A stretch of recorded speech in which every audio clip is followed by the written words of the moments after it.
Omulungi yakomede kwanda Rose Media Eugene nkwaniza olunaku olwo nkwebaza n'emijo najjo tussako engalo omukwano ya subscribinze tuyanze nnyo tuyanzege ate nawe no subscribing ontereko notification obeere ng'ofuna video mu budde amawulire agaliwo olunaku olwaleero Bobi Wine yakedde bwannawanca ne yeeteeka mu lugendo ne banne nga bagenda Palisa naye bannange baalemesezebwa okugendayo nga bwe gwali nga bagenda e Kamuli era poliisi yabakutte ne bablockinga ne balemesa okusala omuggasezibwa okweyongera mu lugendo lwabwe gye babadde bagenda.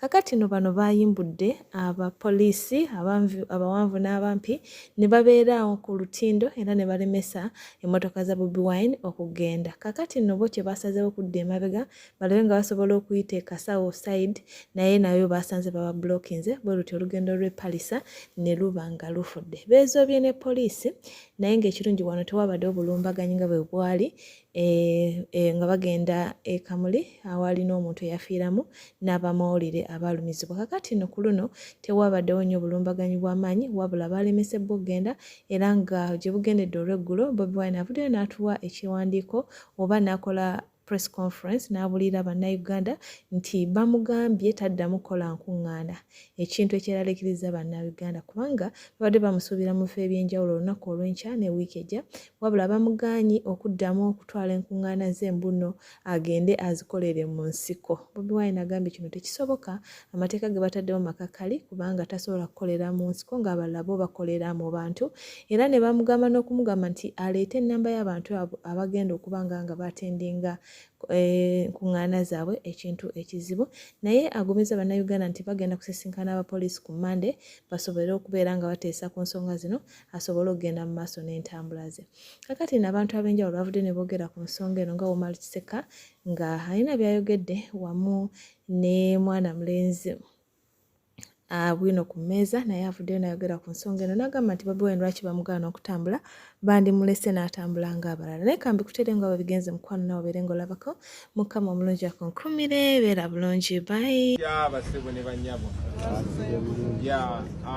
tusimbula kati tugenda e Palisa mwena mumanyi nti kyetukola kiri mateeka mwena mumanyi tetulina musango gwe tuzza so njagala tugende nga tuli confident but most importantly njagala tubeere discipline gye tugenda poliisi kati be basinga okumenya amateeka njagala okusookera ddala mubeere discipline kubanga muli ku kamera banamawulire keep your cameras on at all times the camera ye security yaffe esooka ye security yaffe esembayo mukipinge kamera zammwe nga ziri on mufilminge everything most importantly abapoliisi abo abamajje n'abantu bebajja nabo making sure muba capturinga on camera yengeri yokka gye musobola oba disempoweringa yengeri yokka gye basigala on record ne baba nga balina okusasulira buli kikyamu kye bakoze wangwabi so be bamu kwabo abali mu kuduumira nga bakulemberwa omukyala oyo gw'olengera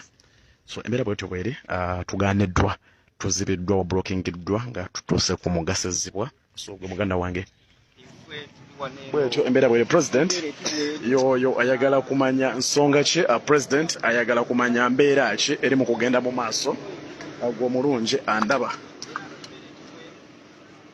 bali buli kasonda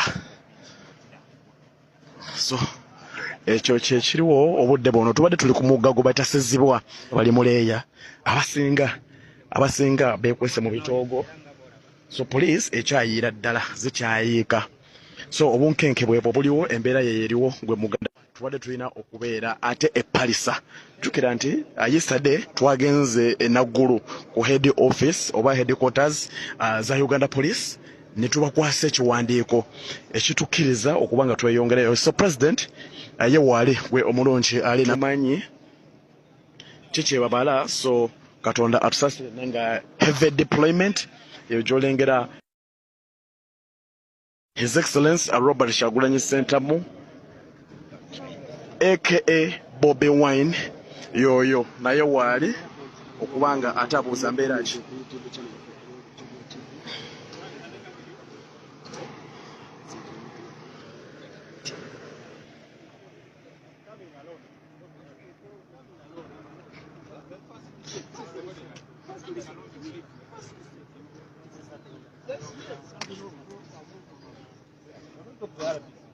Not all of us, just me.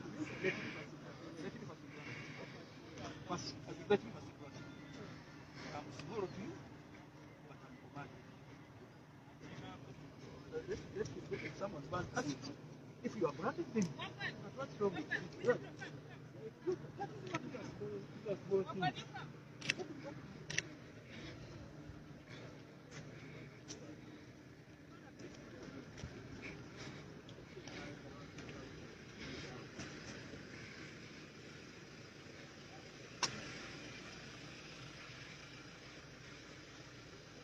How are you?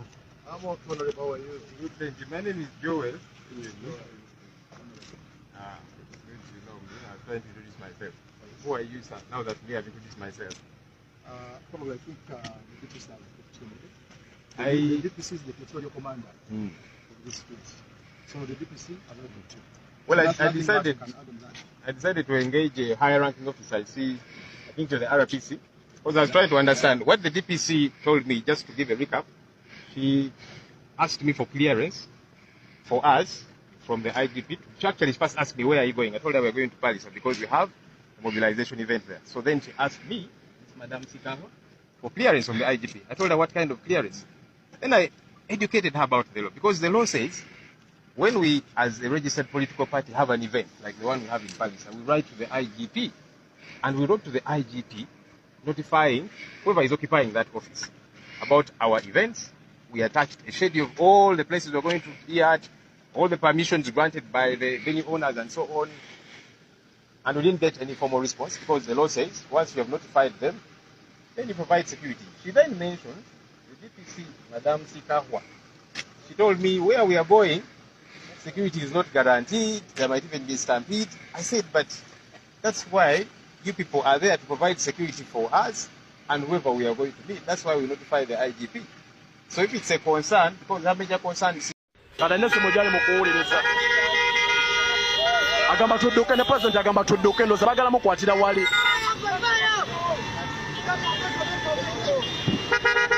Tugende.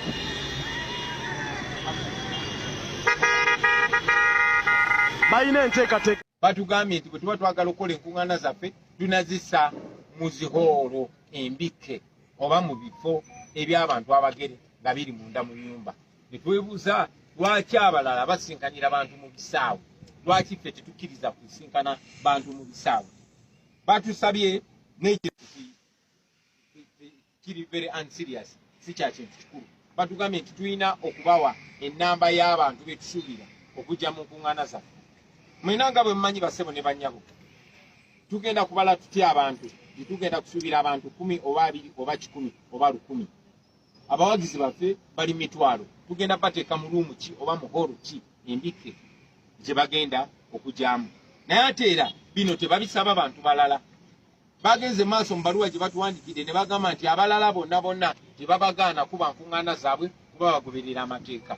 Kati simanyi mateeka ki ge bagoberera, ffe ge tutagoberera.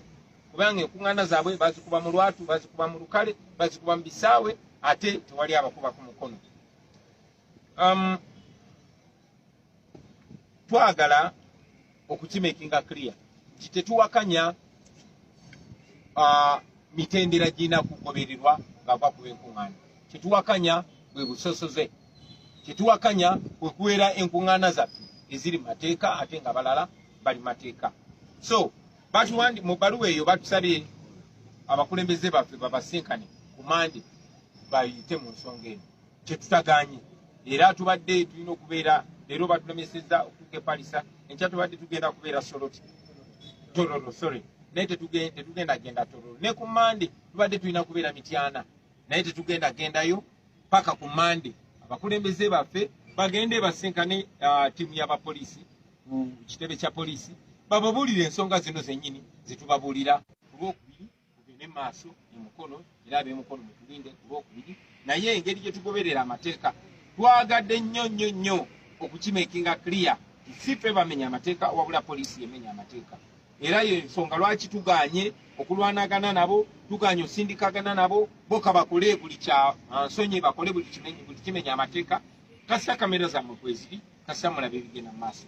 So ffe bye tubagamba Museveni bwoba omulowoleza mubiri ebyamagezi ennyo yotaliyo. Museveni wongo n'omusinga mubalire mu bino ebyekisiru. Kubba, kutta, kusiba, kukuba masasi, kugaba butwa, kulumya bwavu, awo wewali emizannyo gye wokka. Kati abasajja ayiya abampi n'abawanvu alinako ne tanka naye nga bazze kuyimiriza akutte smartphone. Gozanyanga ne smartphone gwe. Bazze kuyimiriza azze akutte smartphone. Takutte mundu, takutte wadde kiboko. Bamugamba togenda na smartphone yo Parisa. Wotukira ne smartphone Parisa ensi government yaffe yiika. Kati go undermining smartphone laba nnono. Abagenda okukozesa smartphone obulungi eno generation bagenda kufunamu. Ekyo nkikubuulira. Yensonga lwaki Museveni naye asasula abakutte smartphone. Bagezeeko bateeketeekewo embeera. Ziri mundu tezirina mugaso guli awo. Kubanga kati saawa zino Kyagulanyi kyogamba agenda kutta bantu ansi eri nti nedda. Kyagulanyi agenda kubba bantu ansi eri nti nedda. Lwaki bayiwa amagye okutuuka ku ekyo okulina ebimotoka bya tanka okumusiba okumugaana okugendayo. Oli akusanga ku smartphone yo n'agamba gwe mwe muli awo muwoganira ku simu ne muteekako buddata. Kyagulanyi amagye gonna ge bataddeko abakutte mundu eziriko neziwakadaala zino eziriko obuseppiki waliwo neziriko zino baziyita batya eziriko enjegere zimajegere zonna zivuddeyo ziyimiriza wa smartphone. Ozanyanga gwe luno olutala abagenda olutegeera terugenda balumya mitwe naye ffe abalumanyi. Njagala okubagamba nno Bobi Wine mumwagaza ki? Bobi Wine mumuleke yeetaaye agende gy'agenda. Mwe muwa Bobi Wine simanyi gye bayita platform, simanyi gye bayita biki, mumuteeka ku map. Newe mubanga mumulese n'agenda nakola katuuti ke n'ayogera byayogera namala navaayo nadde e Kampala nakola biki, tewaba buzibu bwonna, wabula mwe muteekako embeera ey'obuzibu. Ne musindika abasirikale bammwe ne musindika biki tiyagase biki. Lwaki tiyagase avaayo? Ku lwaki? Omusajja mumuleke yeetaaye abeere ajja kukakkanya yekka nemmwe mumuteekamu amaanyi. Kati bano bambi abategeerera gavumenti abantu abamu tebategeera.